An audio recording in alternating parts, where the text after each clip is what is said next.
be programming the vend price on an Alliance MD2. There's only 2 control buttons on these coin drops. Right here in the top, you can see them. You have to hit both of them at the same time to enter the menu or select anything.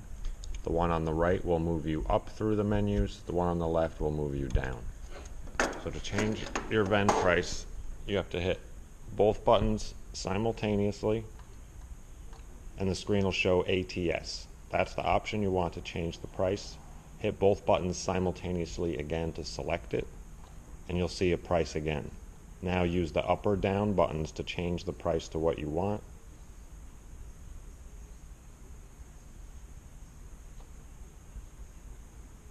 Hit both buttons again to confirm the price, and you'll be back in the programming menu.